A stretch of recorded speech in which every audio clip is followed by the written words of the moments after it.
Hello friends, welcome to कुनी Odia classes. मु आपण मानक पई ओडिया ग्रामर रो एमिति एक टॉपिक आनिछि जोंटे एग्जाम रे सब बेले कंफ्यूज रे पकाए। आमे जानि पारुनु एवं सब बेले परीक्षा रे भूल करथाउ। सेही टॉपिक होउछि समास। समास रे केउ पद केउ समास रे अंतर्गत आमे सब बेले कंफ्यूज रे पड़ी थाउ। मु सही कन्फ्यूज को एवं सही भूल को दूर करबा पाई समास विषय आलोचना करबी आपनक सहित। देखंतु हम आज कौन पढ़िबा समास पढ़िबा जोटा कि ओडिया ग्रामर सबुठु इम्पोर्टेंट टॉपिक नुह कि समासटा ओडिया ग्रामर सबुठ इम्पोर्टेंट टॉपिक जोटा कि आमको सब बेले कंफ्यूज पकाए आम सब बेले एग्जाम रे भूल ही कर। अच्छा, समास कौन, समास माने कौन, समास कौन पाई आम पाठ्य पुस्तक रहिला से विषय आज आम आलोचना करवा। समास रो अर्थ हेउछि दुई शब्दर मिलन रे जेउ शब्द गठित। समास आम पाठ्य पुस्तक रे एइथिपाई रहिला जे बड़ पद को छोट पद रे परिणत करबा पाई बा बड़ पद को संक्षिप्त रे परिणत करबा पाई आम पाठ्य पुस्तक रे समास रहिला। सेइत पाई समास रो शाब्दिक अर्थ हेउछि संक्षिप्त। समास को आमे जदि भांगिबा कोन हबो ना, समास को आमे जदि भांगिबा तो मैं एट लिखि दउछि। समास को जदि आमे भांगिबा कोन हबो सम प्लस आस। कोन हबो सम प्लस आस। बुझिला एठी सम रो अर्थ होछि, एठी सम रो अर्थ होछि सम्मान आ आस रो अर्थ होछि बसिबा।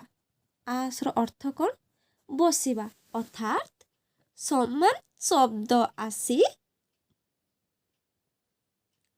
बसी जाए केमती संक्षिप्त रूप रे। बुझिला ताने समास समास को आमे जदि भांगिबा तो कोन हो जिवो सम प्लस आस जहार सम रो अर्थ होछि सम्मान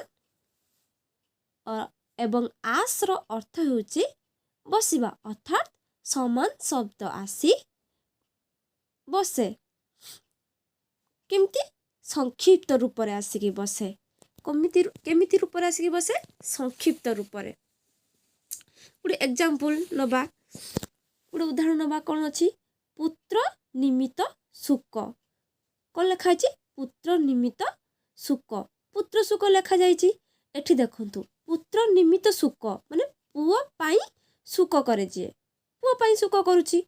पुत्र निमित्त सुक एठी कोन होछि बड़ पद अछि, बड़ पद को एठी कोन कर दिछि छोट पद रे परिणत कर दिछि बा संक्षिप्त रूप रे परिणत कर दिछि बा करा होइछि, संक्षिप्त रूप रे परिणत करा जाइछि। पुत्र सुक एठी कोन होछि संक्षिप्त रूप कोन पाई एठी त हम तो पुत्र निमित्त सुक थिला त हम तो पुत्र निमित्त सुक करा जाय थांता, किंतु पुत्र सुक कोन पाई कराला काहे कि ना हमको उच्चारण कला बेले सुनिया पाई भल लागुनी। पुत्र निमित्त सुक गोटे सुनिया पाई भल लागुची किंतु पुणी बड़ पद रे परिणत हेउची, किंतु आमे तो कहबी पुत्र निमित्त सुक पुत्र सुक तो पुत्र सुकटा कोन होची सुनिया पाई भल लागुची, स्मृति मधुर पाई एठी प्रयोग करा जायछि। ओडिया ग्रामर रे हम समास एथि पाई करा जायछि संक्षिप्त रूप रे परिणत करबा काहे कि हमको सुनिया पाई भल लागिबो। जो पद हमको सुनिया पाई भल लागिबो गोटे बड़ पदटे अछि आमे ताको संक्षिप्त पद रे परिणत कर देले काहे कि ना हमको सुनिबा पाई भल लागिबो। आउट अछि सुन्ना तियारी हार, सुन्ना हार आउट कोन लेखा जायछि सुन्ना तियारी हार, सुन्ना हार। एठी सुन्ना हार रे भी संक्षिप्त रूप अछि, बड़ पद हला सुन्ना तियारी हार। सुन्ना रे जो हारटी तैयारी हुई तो सुन्ना हार आम कह कि सुना तैयारी हार आम एमती कहीदे कौन कहीदे सुना हार कहीदे कहीं ना आम शुणा भल लगुच माने गोटे को आम टाइम बंचई था समय बंचई था समय बंचई आम कहीदे सुना हार बोली सुना तैयारी हार सुना हार तो आम सुना तैयारी हार न कहीकि आम सुना हार कही था। सुक रूपक अग्नि सुप रूपक अग्नि सुकाग्नि देखु ना केमती विस्तार रूप में करछि सुकाग्नि को केमती विस्तार रूप में करछि व्यास रूप में करछि आकु व्यास रूप में करछि आकु कौन करछि संक्षिप्त रे परिणत कर देछि। समास समास रो अर्थ होछि संक्षिप्त व्यास रो अर्थ होछि कौन विस्तार करवा कौन करवा विस्तार कर लिखिबा आ समास रो अर्थ होछि संक्षिप्त करके लिखिबा इटा होछि सुक रूपक अग्नि होछि विस्तार रूप में लिखा जाइछि और सुकाग्नि को सुप रूप अग्नि संक्षिप्त रूप में लिखा जाइछि जहाँ फल हमको सुनिया पाई भल लागुछि लिखिया पाई भी बहुत जल्दी भी आम लिखि पारिबु बा टाइम भी सहित आम गोटे छोट वार्ड भी आम परिणत करिथाउ। आउट अछि कोन चक्र चक्र अछि पानी जहार कौन लिखा है चक्र अछि पानी जहार चक्र पानी एठी चक्र पानी अछि पानी रो अर्थ होछि हाथ पानी रो अर्थ कोन हाथ चक्र अछि पानी जहार जहांक हाथ रे चक्र अछि से किए विष्णु विष्णु को हाथ रे चक्र थाए तो एठी विष्णु को बुझौछि आमे सेटा जानि पढिबा नेक्स्ट पढिबा आमे नेक्स्ट क्लास आमे पढिबा जे कि समास आमर केते प्रकार रछि कोन कोन सेतरे पुनी आमर गोटे मोस्ट इम्पोर्टेंट आमर अछि समास जे कि आम समास रो राजा सीए बहुब्री समास समास राजा बहुब्री समास नहीं कि सेटा हमको आमर बहुब्री समास आ गोटे अछि कर्मधारय समास सेटा हमको सब कन्फ्यूज रे पकाए आमे सब भूल ही करथाउ जे एटा कर्मधारय समास हबो कि बहुब्री समास हबो हमको सब बेले कन्फ्यूज रे पकई थाए किंतु मु आपण माननकु मु से कन्फ्यूज को मु दूर कर देबी जोटा कोटा कर्मधारय समास कोटा बहुब्री समास कोटा तत्पुरुष समास कोटा अव्ययभाव समास कोटा द्वंद्व समास इत्यादि समास सब विषय रे मु आलोचना करिवि।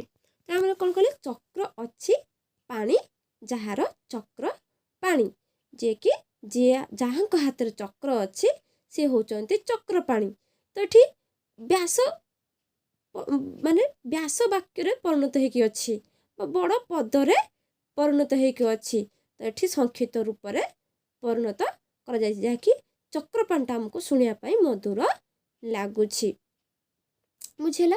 तो सेथि पाई समास आमे जो कहले संक्षिप्त रूप आमे ता परिभाषा विषय जानिबा जे समास प्रकृतिर काहा को कहा जाय समास कोन ना परस्पर कोन लिखा जी परस्पर संबंध थिबा दुई बा ततोधिक पद को एक पद रे परिणत करिवार नाम हेउछि समास परस्पर संबंध थिबा जेमति चक्र अछि पानी जहार चक्र अछि पानी जहार एमानक भितरे परस्पर कोन रहउछि संबंध रहउछि एक रु अधिक हेतांतु बा दुई रु अधिक पद हेतांतु एक रु अधिक पद हेतांतु बा दुई रु अधिक पद हेतांतु किंतु एमानक भितरे परस्पर संबंध रही कि जो कोन करचुंती एक पद रे परिणत हे जाउछि जो एक पद रे परिणत करा जाउछि तो आमे एई एक पद रे परिणत होइथिबा पद को कोन कहबा समास बोली आमे कहि थाउ बुझिला तने कोन बुझिले परस्पर संबंध थिबा दुई बा ततोधिक पद को एक पद रे परिणत करिवार नाम होउछि समास एहा फल रे स्मृति मधुर होई पारुछि मु जो कहितली फास्ट कहली कहि के गली एबे जे आमे समास एथि पई प्रयोग करथाउ कि हमको सुनिया पई भल लागे स्मृति मधुर होई थाए हमको बुझिला। तो आमे जानले जे समास रो परिभाषा कोन जे परस्पर संबंध दुई रु अधिक पद हो कि एक रु अधिक पद हेई थाउ तो एमानक भितर परस्पर संबंध थाए तापर से एक पद रे परिणत ହୋଇଥାନ୍ତି, ଯେଉଁ ଏକ ପଦରେ ଯେଉଁ ପରିଣତ ହୋଇଥାନ୍ତି ସେ ହେଉଛନ୍ତି ସମାସ। ଯେ କହିଥିଲି ସମ୍ ପ୍ଲସ୍ ଆସ୍, ଯେ କି ସମାନ ଶବ୍ଦ ଆସିକି ବସିଯିବେ, ନୁହେଁ କି? ସମାନ ଶବ୍ଦ ବସିକି ଗୋଟେ ନୂଆ ଶବ୍ଦ ଗଠନ କରେ, ଆଉ ଯେଉଁ ନୂଆ ଶବ୍ଦ ଆସିକି ଗଠନ କଲେ ତ ସେମାନେ ସଂକ୍ଷିପ୍ତ ରୂପରେ ଆସିଥାନ୍ତି। ଯେ ସଂକ୍ଷିପ୍ତ ରୂପକୁ ଆମେ ସମାସ ବୋଲି କହିଥାଉ। ଆମେ ଜାଣିଛେ ଯେ ସମାସର ବିପରୀତ ହେଉଛି ବ୍ୟାସ, ନୁହେଁ କି? ବା ବ୍ୟାସର ବିପରୀତ ହେଉଛି ସମାସ। ବ୍ୟାସ ମାନେ ଆମେ ବିସ୍ତାର କରିକି ଲେଖିଥାଉ, ଆଉ ସମାସ ମାନେ ହେଉଛି ଆମେ ସଂକ୍ଷିପ୍ତ ରୂପରେ ଲେଖିଥାଉ। ବୁଝିହେଲା? ତାପରେ କ'ଣ କହିଛି ନା ସମାସ ପ୍ରକ୍ରିୟାର ସମ୍ପର୍କିତ ଥିବା ପଦ ଗୁଡ଼ିକ କ'ଣ କ'ଣ? ସମାସ ଆମେ ଯେଉଁ କହିଲେ ଯେଉଁ ସୁନା ତିଆରି ହାର, ସୁନା ହାର, ଏଇ ଯେଉଁ ସୁନା ହାର ହେଲା, ଯେ ସୁନା ହାର ଆମେ ସଂକ୍ଷିପ୍ତ ରୂପରେ କହିଲେ, ଏଇ ଯେଉଁ ସଂକ୍ଷିପ୍ତ ରୂପରେ ଯେଉଁ ହେଲା ଯେଉଁ ସୁନା ହାର, ଏଇ ସମାସ ଯେଉଁ ହେଲା, ଏଇ ସମାସ ପ୍ରକ୍ରିୟାର ଭିତରେ, ଏଇ ସମାସ ପ୍ରକ୍ରିୟାର ତାଙ୍କ ସମ୍ପର୍କ ପଦ ଅଛନ୍ତି। କି ସମ୍ପର୍କ? ନା ସୁନା ଆଉ ହାର, ହାର ଆଗରେ ଅଛି, ସୁନା ହାର ପଛରେ ରହିଛି। ତ ଏଇ ସୁନା ହାରକୁ ସମ୍ପର୍କରେ ରଖାଯାଇଛି। ଯେ ହାର ଯେହେତୁ ଆଗରେ ଅଛି, ଆକୁ ଆମେ କ'ଣ କହିବା? ପରପଦ କ'ଣ କହିବା? ହାରକୁ ଆମେ କ'ଣ କହିବା? ପରପଦ କହିବା। ସୁନାକୁ ଆମେ କ'ଣ କହିବା? ପୂର୍ବପଦ କହିବା। କାହିଁକି? ପର ମାନେ ଆଗ, ହେଲା? ସେମାନେ ହାର ପଦଟି ଆଗରେ ଅଛି, ସୁନା ଶବ୍ଦଟି, ହାର ଶବ୍ଦଟି ଆଗରେ ଅଛି, ସୁନା ଶବ୍ଦଟି କ'ଣ ଅଛି? ପଛରେ ଅଛି। ତ ହାର ଶବ୍ଦଟି ପର, ସୁନା ଶବ୍ଦଟି ପୂର୍ବ। ତ ସେଥିପାଇଁ ହାର ପଦଟି କ'ଣ କୁହନ୍ତି? ପରପଦ ବା ତାକୁ ଉତ୍ତର ପଦ କହିଥାଉ, ଆଉ ସୁନା ପଦଟି କ'ଣ ଥାଉ? ପୂର୍ବ ପଦ ବୋଲି ଆମେ କହିଥାଉ। ଆହୁରି ଆମେ ପଢ଼ିବା ଯେ ସମାସ ଯେତେ ପ୍ରକାର ଅଛନ୍ତି, ଯେଉଁ ତତ୍ପୁରୁଷ ସମାସ, ଅବୟଭାବ ସମାସ, କର୍ମଧାରୀ ସମାସ, ଦ୍ୱିଗୁ ସମାସ, ଦ୍ୱନ୍ଦ୍ୱ ସମାସ, ବହୁବ୍ରୀହି ସମାସ। ତ ଏମାନଙ୍କ ଭିତରେ ଆମେ ଜାଣିବା ଯେ କେଉଁ ସମାସର କେଉଁ ପଦଟା ପ୍ରଧାନ, କେଉଁ ପଦଟା ଅପ୍ରଧାନ, ସେ ବିଷୟରେ ଆମେ ନେକ୍ସଟ କ୍ଲାସ୍ରେ ମୁଁ ଆପଣଙ୍କୁ ଜଣେଇବି। ତାପରେ ଆମେ କ'ଣ କହିଲେ, ଯେଉଁ ସମାସ ପ୍ରକ୍ରିୟାର ଯେଉଁ ସମ୍ପର୍କିତ ପଦ ମୁଁ କହିଲି, ଯେ କି ସୁନା ହାରରେ ଯେଉଁ ପରପଦ ଉତ୍ତର ପଦ ରହିଲା, ହେଲା? ପରପଦ ରହିଲା, ଉତ୍ତର ପଦ ରହିଲା। ପରପଦ ଯେଉଁଟାକି ଉତ୍ତର ପଦ ଆମେ କହୁ, ଆଉ ଗୋଟେ ପୂର୍ବପଦ ବୋଲି ସମ୍ପର୍କ ରହିଥାଏ। ଆଉ ଗୋଟେ କଥା ଶୁଣନ୍ତୁ, ସୁନା ତିଆରି ହାର, ଯେଉଁ ସୁନା ହାର ବା ସୁପ ରୂପକ ଅଗ୍ନି, ଶୁକାଗ୍ନି, ଚକ୍ର ଅଛି ପାଣି ଯାହାର ଚକ୍ର ପାଣି। ଏଇ ଚକ୍ର ପାଣି, ଶୁକାଗ୍ନି, ସୁନାହାର, ପୁତ୍ର ଶୁକ, ଏସବୁ କ'ଣ? ଯେଉଁ ବ୍ୟାସ ବାକ୍ୟ ଯେଉଁ ଅଛନ୍ତି, ଆକୁ ସଂକ୍ଷିପ୍ତ ରୂପରେ ପରିଣତ କରାଯାଇଛି। ଏଇ ଯେଉଁ ସଂକ୍ଷିପ୍ତ ରୂପରେ ଯେଉଁ ପରିଣତ କରାଯାଇଛି, ଇଏ ସବୁ ଗୋଟେ ଗୋଟେ ସମସ୍ତ ପଦ, ଯେଉଁ ପଦ ଗୁଡ଼ାକ ବା ଯେଉଁ ପଦ ଗୁଡ଼ିକ ସଂକ୍ଷିପ୍ତ ରୂପରେ ଅଛନ୍ତି, ଏମାନେ ହେଉଛନ୍ତି ଗୋଟିଏ ଗୋଟିଏ ସମସ୍ତ ପଦ। ପୁତ୍ର ଶୁକ, ଇଏ ବି ଗୋଟେ ସମସ୍ତ ପଦ। ସୁନାହାର, ଇଏ ଗୋଟେ ସମସ୍ତ ପଦ। ଶୁକାଗ୍ନି, ଇଏ ବି ଗୋଟେ ସମସ୍ତ ପଦ। ଚକ୍ରପାଣି, ଇଏ ବି ଗୋଟେ ବି ସମସ୍ତ ପଦ। ତ ସେଥିପାଇଁ ଲେଖା ହେଲା ସମାସ ପ୍ରକ୍ରିୟାର ସମ୍ପର୍କିତ ଥିବା ପଦ ଗୁଡ଼ିକ ହେଲା ସମସ୍ତ ପଦ, ପୂର୍ବ ପଦ, ପରପଦ ବା ଉତ୍ତର ପଦ। ଆଚ୍ଛା, ଏଇ ଯେଉଁ ପୁତ୍ର ଶୁକ, ସୁନାହାର, ଶୁକାଗ୍ନି, ଚକ୍ରପାଣି, ଏ ଯେଉଁ ସମସ୍ତ ପଦ କହିଲା, ଏ ସମସ୍ତ ପଦ କାହାକୁ କୁହାଯାଏ? ସମସ୍ତ ପଦ କ'ଣ କ'ଣ ଏମିତି କହିଦେଲେ ସମସ୍ତ ପଦ? ନା ସମସ୍ତ ପଦ ହେଉଛି ଯେ ଯେଉଁ ପଦମାନଙ୍କୁ ନେଇକି ଗୋଟିଏ ପଦରେ ପରିଣତ ହୋଇଛି, ତ ଯେଉଁ ଗୋଟିଏ ସଂକ୍ଷିପ୍ତ ରୂପରେ ଯେଉଁ ପଦଟି ସଂକ୍ଷିପ୍ତ ରୂପରେ ହେଲା, ତାକି କୁହନ୍ତି ସମସ୍ତ ପଦ। ଦେଖନ୍ତୁ, ସମସ୍ତ ପଦ କାହା କୁହନ୍ତି? ସମାସର ପଦ ଗୁଡ଼ିକ ମିଳିତ ହେବା ପରେ ଯେଉଁ ପଦ ସୃଷ୍ଟି ହୁଏ, ତାହାକୁ ସମସ୍ତ ପଦ କୁହାଯାଏ। କ'ଣ କହିଲା? ସମାସର ପଦ ଗୁଡ଼ିକ, ଏଇ ଯେଉଁ ପୁତ୍ର ନିମିତ୍ତ ଶୁକର, ଇଏ ବି ଗୋଟେ ପଦ, ଇଏ ବି ଗୋଟେ ପଦ, ଇଏ ବି ଗୋଟେ ପଦ। ସୁନା ତିଆରି ହାର, ସୁନାରେ ଗୋଟେ ପଦ, ତିଆରି ଗୋଟେ ପଦ, ହାର ବି ଗୋଟେ ପଦ। ଯେଉଁଟାକି ପଦ ଗୁଡ଼ିକର ସମାସ ଯେଉଁ ପଦ ଗୁଡ଼ିକ ଅଛନ୍ତି, ଏଇ ପଦ ଗୁଡ଼ିକର ମିଳିତ ମାନେ ମିଶ୍ରଣ ହେବାର ବା ମିଳିତ ହେବା ପରେ ଯେଉଁ ନୂଆ ଶବ୍ଦ ଗଠନ ହେଲା ବା ଯେଉଁ ନୂଆ ପଦ ଗଠନ ହେଲା, ତ ସେଇ ପଦକୁ ଆମେ କ'ଣ କହିବା? ସମସ୍ତ ପଦ ବୋଲି କହିଥାଉ। ବୁଝିହେଲା?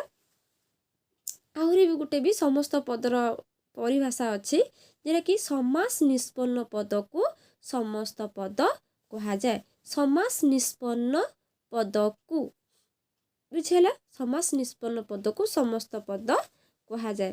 जेमती आ गोटे कहवा उदाहरण दौचे सिंह चिन्हित आसन सिंहासन सिंह चिन्हित आसन ये गोटे व्यास वाक्य माने विस्तार हेकी अच्छी कौन हेकी अच्छी विस्तार हेकी अच्छी सिंह चिन्हित आसन विस्तार रूप हेकी अच्छी ताको आमे कौन कले सिंहासन करदेले नुहे कि संक्षिप्त रूप रे परिणत करदेले कि सिंहासनटा को आमे कौन कहबा समस्त पद जो पद मानक मिलन रे जो पद गुड़िक बा समास्र पद गुड़िक मिलित हेबा परे जो शब्द गठन है बा जो पद गठन है सृष्टि है ताहाको आमे समस्त पद बोली कहू। एटा जो संक्षिप्त रूप रे करागला ताको आमे समस्त पद बोली कहिथाउ कहितली जे सिंहासन सिंह चिन्हित आसन माने सिंह आसन मिसिक कौन हेले सिंहासन हे गले। तो सिंहासन रो सनटा होची परपद उत्तर पद सिंहा होची पूर्व पद सिंह युक्त आसन सिंहासन आसन होची परपद उत्तर पद सिंह होची पूर्व पद सिंह रे जो आसन तैयारी होईची ताको आमे कौन कहबा सिंहासन हैला सिंह रे तैयारी माने सिंह चिन्हित आसन माने सिंह भली आकृति जो आसनटी सिंह भली आकृति रहिथिबो बुझिला। देखिथिबे राजा महाराजा माने जो सिंहासन बसंती तांकर सब सिंहासन को सिंह भलिया होइथिबो घोड़ा भलिया होइथिबो एमती तांको सिंहासन सब करिथांती। तो सेटा जो सिंह चिन्हित आसन सिंहासन सिंहासनटा होची समस्त पद सन होची ऊपर बा उत्तर पद और सिंह होची पूर्व पद बुझिला। तापर कौन कर पड़ले समस्त पद आमे जानिले जे कि जो समास जो पद गुड़िक मिलित हेबा परे जो पद सृष्टि हैला आमे को समस्त पद बोली कहि थाउ।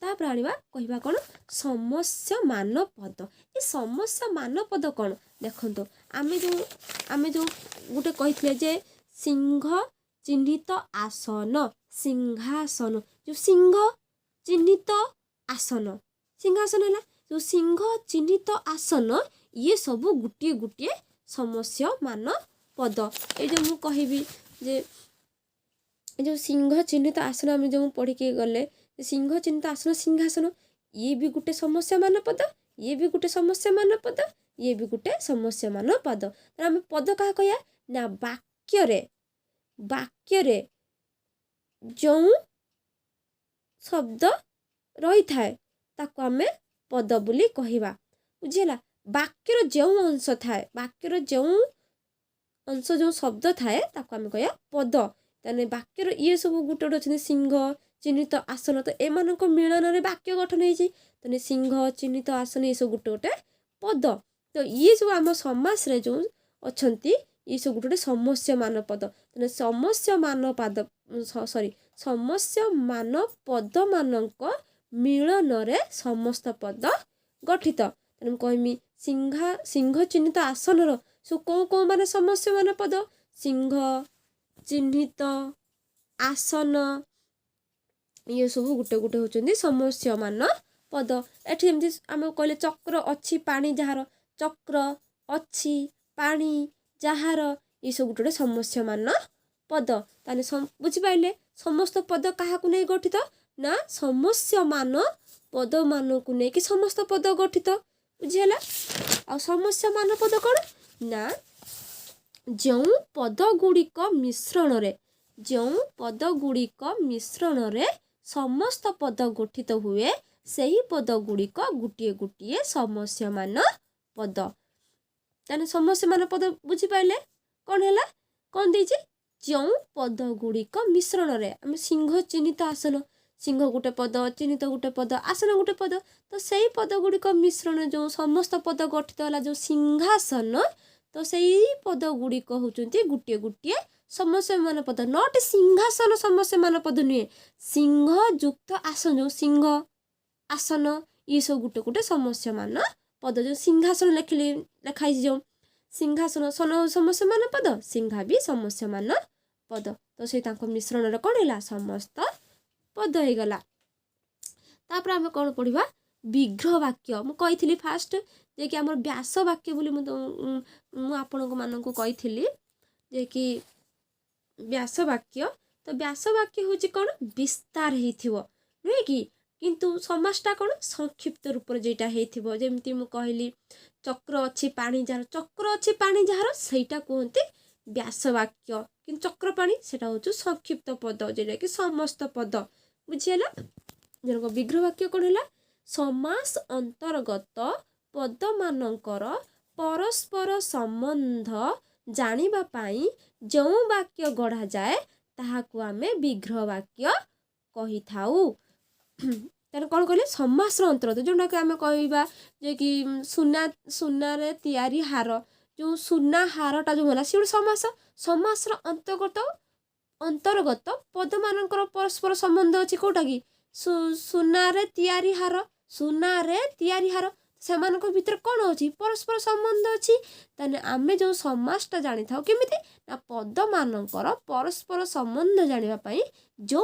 वाक्य आमे गठन करि थाउ तो सही वाक्य को आमे व्यास वाक्य बोली कहि थाउ जेटा कि आमे एटा जो कहिथिले जे कि सिंह चिन्हित आसन ये गुटे कौन कहती जो सिंह चिन्हित आसन एटा गुटे होचो व्यास वाक्य कौन कहती व्यास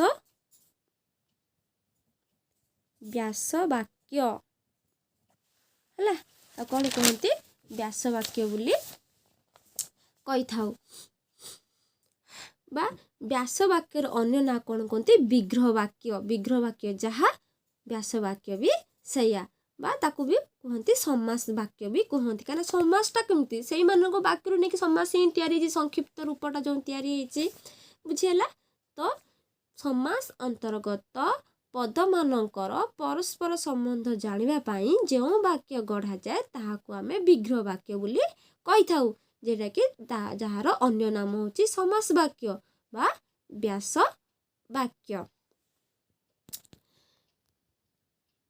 सेकेंड क्लास रे मु आपण मानकु समास केते प्रकार कौन कौन कौन कौन समास रे कौन कौन पद रही से विषय भी आमे जानिबा फ्रेंड्स जदि मो वीडियो आपण मानकु भल लागिथिबो शेयर करिवे लाइक करिवे और सब्सक्राइब भी करिवे थैंक यू।